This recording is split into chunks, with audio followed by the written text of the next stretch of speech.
Next guest is a young comedian who's making his very first appearance on The Tonight Show. He's originally from New York City, and he's,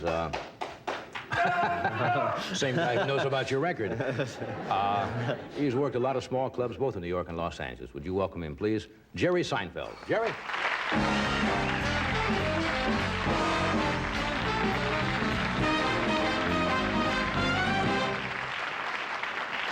Hey, well, good evening. Boy, this is so exciting for me. I'm so excited to be here. This is really a big thrill. See, I'm originally from Long Island. They mentioned that. Thank you very much.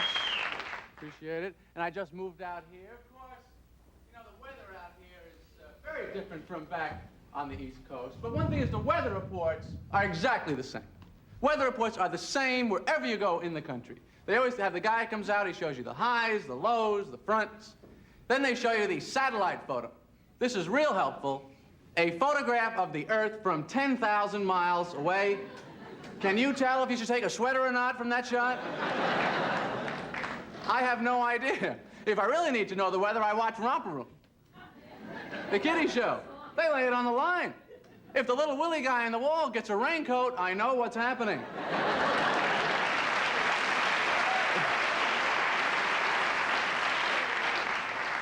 People will travel all over the world, you know, to get into the weather that they like.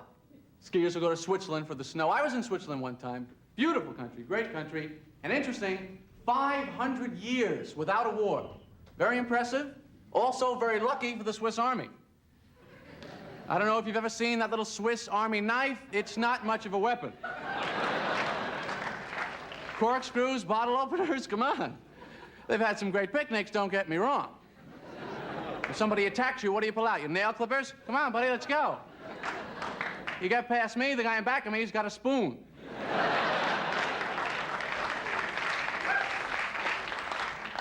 So I came back from Switzerland, you know, and I had to go through customs, and these people are very efficient. They ask you questions.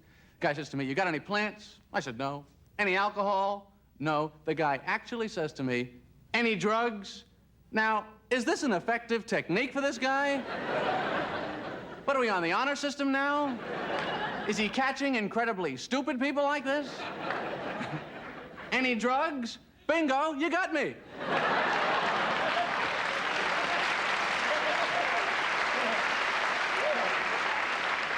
I don't know how you did it. Got back to the station. You know, I got very confused driving around over there. I get confused driving around here, too. Intersections are so big. You know, every lane has got its own thing. You know, you pull up to the light, it's no right turn, no U-turn, no left turn only, no U-turn. My favorite sign, you pull up to the light and it says, left turn, okay. Don't you like that one little personal touch? It's like they're saying to you, left turn, okay. We're not crazy about you making the left. It's okay.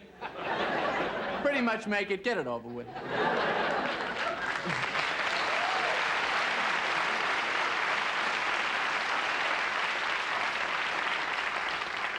But they're involved with you in the turn. You think that's important? Left turn? Okay, okay, left turn. They should get more involved. Signs like right turn. Why not? U-turn, enjoy it. Make that U-y, go ahead. Oh, I had a horrible experience when I was driving the other day. My car broke down. Oh, it's just the worst. You're driving along, your car breaks down. What do? You pretend like you know what you're doing. You get out of the car, you walk around the front of the car, you open up the hood, you look in. What are you looking for? What's ever wrong, you can't fix it. You stand there hoping to find something incredibly obviously wrong. Something so simple, even you can handle it. A giant on-off switch, on-off.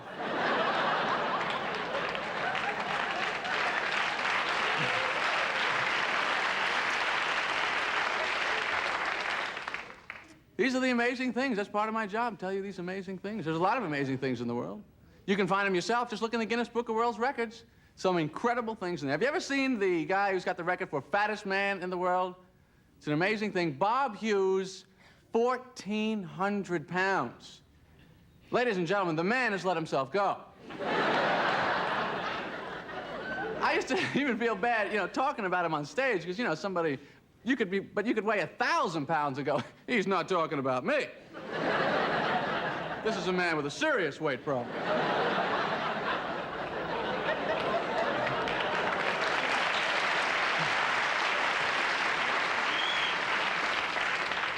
always hoped that someday Bob could get it together, you know? Go on a diet. Take off 200 pounds. It doesn't make a hell of a dent. And if you're a friend of his, what are you going to say to him? You know, you look great, Bob. What are you down to, 1,200 now? You're a rail, baby. Look at you.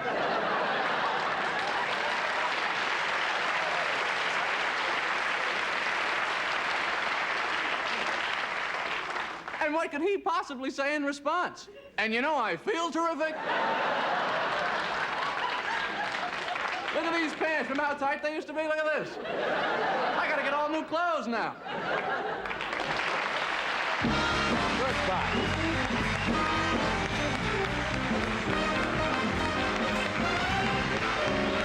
Thank you, Jerry.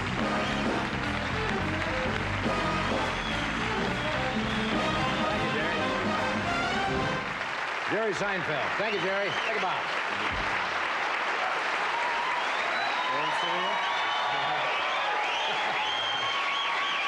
We'll be back in a moment.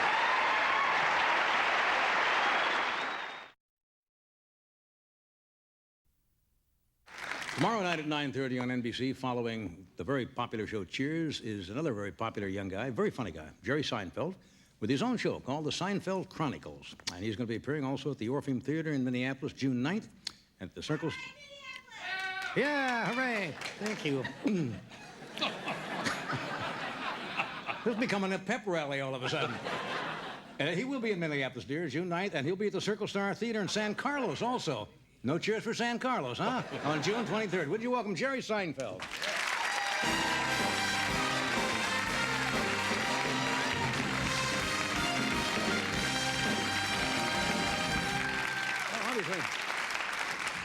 Obviously, there's a lady from Minneapolis going to come see you. Got a big all show right, in Minneapolis. That's only need another 999 people. Yeah, and so I'm sold out. Tomorrow night's the big night. Yeah, huh? tomorrow night. I How can't about believe this? Prime time, NBC.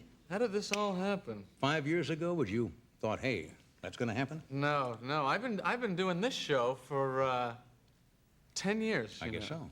And it's really a big thrill. I'd like to thank you, actually, for, you know, putting me on all these years. And because for a long time, this is all I was doing, was this show and the little clubs. And no, it's a really exciting break. This is just kind of a little nighttime throwaway. Now you're in the big time. Yeah, Wow. yeah. Now, you set the show in, the setting is New York, right? It's in New York, which is where I live some of the time. I was just back there. The new thing in New York now is these people's radios getting stolen out of the car a lot, so they have these no radio signs. Have you seen this? I've heard about it.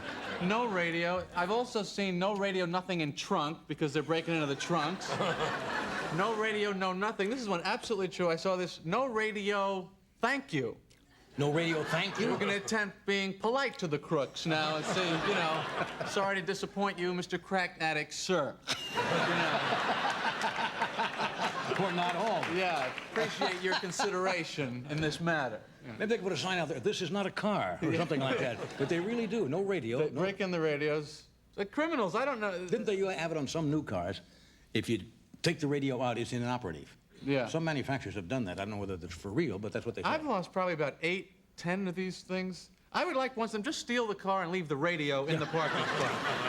Just to break it up a little, you know. I love when they have criminals on TV, especially these really wild, like the, you know, they have a terrorist or a mass murderer. The guy's always covering up his face. You ever notice this when they're hauling him in? Of course. Well, what is this man's reputation that he has to worry about protecting it? I mean, what is he up for a big job promotion out of the office or something? I mean, is he interview? Yeah.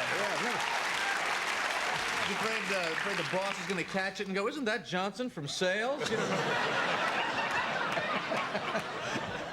But I always like when you have somebody like that, as terrible as it is, somebody goes berserk and wipes out, they always interview the neighbors. Yeah. And what do they always say? He was kind of a loner. He was kind of a loner. He was always kind of quiet, kept by himself. Yeah. Now you know why. He was firing a lot. He's wiped out all of his friends, naturally. So... But when you're, you know, firing, I think it's hard for people to get to know you. It's hard to shake hands when you got a gun and I know part of that. So have you been planning on the show a long time? I know you're probably involved in the writing and everything. Yeah, I wrote it with Larry David, who's a comedian from New York, and neither of us had ever written a TV show before.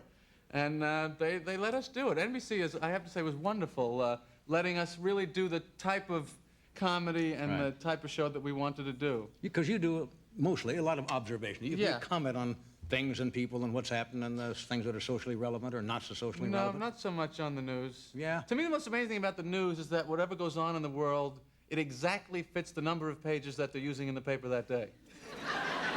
Interesting concept. I mean, I don't know. They must stand around after each edition going, I don't believe we just made it again. You know what I mean? Just filled it up. Yeah. If one more thing happens, we're screwed. There's no more room in this paper.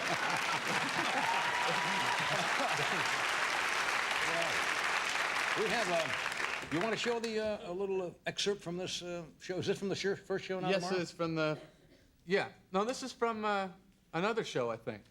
But it needs It's not from your show, you mean? No, yeah. We don't want to see the Donna Reed show. The Cosby show. Oh, but this is, I see. Show. Yeah. This is a scene, I go into a dry cleaner. That's basically it. That's the premise, folks. Yeah. Now, you can't go You wrong can follow there. that. Watch the monitor here, folks. May I help you? Yeah, I picked up this shirt here yesterday. It's completely shrunk. There's absolutely no way I can wear it. When did you bring it in?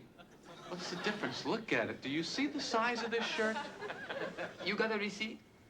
I can't find the receipt. You should get the receipt. Look, forget about the receipt, all right? Even if I had the receipt, look at it. It's a hand puppet. What am I gonna do with this? Yes, but how do I know we did the shirt?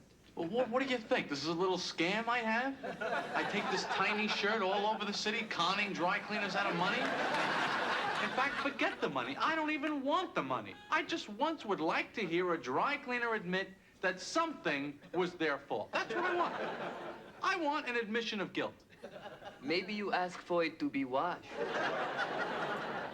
No, dry cleaned. Let me explain to you something, okay? With certain types of fabrics, different chemicals can react, causing... You shrunk it. You know you shrunk it. Just tell me you shrunk it. I shrunk it.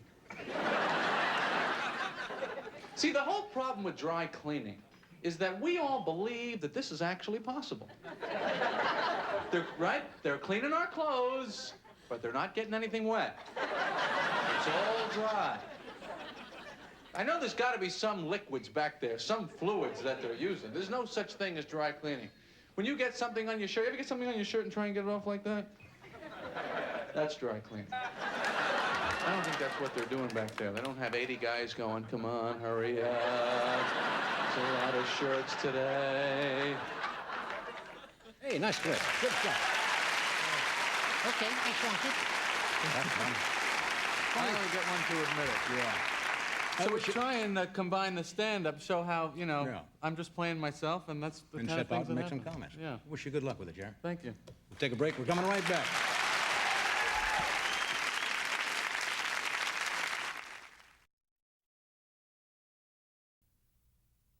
Our first guest is a gentleman who's probably one of the top Hollywood fitness trainers in America. Hollywood fitness trainers in America, or the fitness trainers of America that happens to live in the Hollywood area? Anyway, this is his book, ladies and gentlemen. It's called Health Wow. Would you please welcome Hollywood's top fitness trainer, Dick Williams. Ladies and gentlemen, Dick Williams.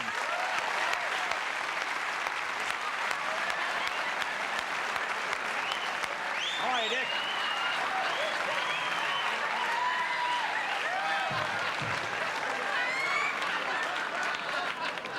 Now, They're beautiful, aren't they? they're beautiful people, yeah.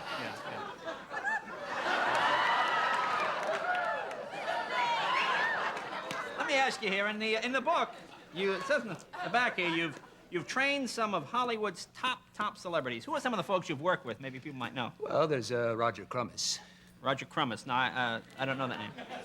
Well, he did a pilot for NBC a couple of years ago. I don't think they sold it, though, but... Okay. Anybody we would know? Maybe people might know. Well, Phyllis Goober. Phyllis Goober? What was she on a show? Well, she did Mannix. Oh, she was on a Mannix. Yeah. Mannix, certainly a fine show. All right, listen, well, why don't we get started? I think it's kind of interesting that being a health expert and all, you're smoking. You don't find that... Oh, I know what you're saying, yeah. I've talked to some of the officials at the cigarette industries, and they told me that there's really no harm in smoking. Really? The tobacco people said that? Well, apparently they must know what they're talking about. All right, listen, why don't we, where do you want to start first here? Well, why don't we chalk up? Chalk up. Now, what does that mean exactly for the folks here? Well, that means we get a little chalk on our hands so we can handle the equipment. Okay, go ahead. Chalk up. All right, we just... You all right? You burn yourself? yeah, you're going to hand me that towel over there. Oh, sure. Yeah, you don't want to... Yeah. You all right?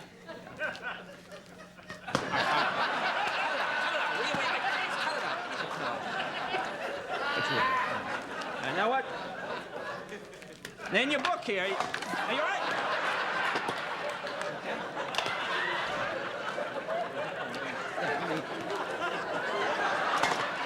All right? Can I help you?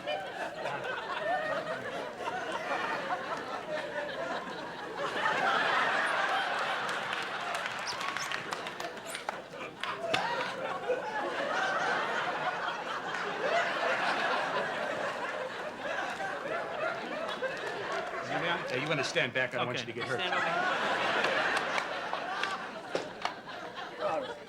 here. In the book, you say you develop all the equipment yourself, yet I notice this just looks like a rowing machine you'd buy at Sears. How is this different than the one you just buy over the counter? Well, when I bought this boat, the Velcro was red, but I changed it to black. Now, what's the trick here? Is there any secret to the First, rowing? the grips, they're mine. Oh, the grips are yours, too. Okay. What's the secret? Just row? Just row, breathe, and stay with it. Okay. Well, let's see a demonstration here. Go ahead. All right. Good.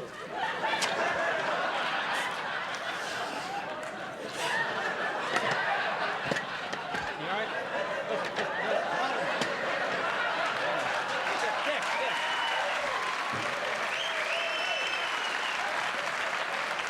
Why don't we... Are you all right? You know, I don't think that was secured in the floor there. Yeah. Listen, Uneven. that's probably a little complicated for a lot of them. Why don't we move to something simpler? Yeah. How about the bench press Oh, here? yeah, that's a good one. Okay. Now, what are we going to be doing here? Oh, watch yourself. Are you all right? Oh, watch it. Hang on. No, wait a minute. I think I see the problem. Hang on. All right, go ahead. Try it now. Is that a little better for you? All right. Now, watch out. You gonna spot me? Yeah, there's a good 25 pounds on there. Be careful. All right, you got it? Now, what's the trick here? The breathing again? Keep your breath. Right. Pump up. You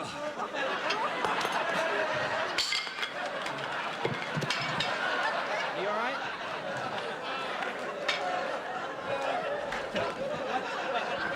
Look, I'll tell you, Dick. Look,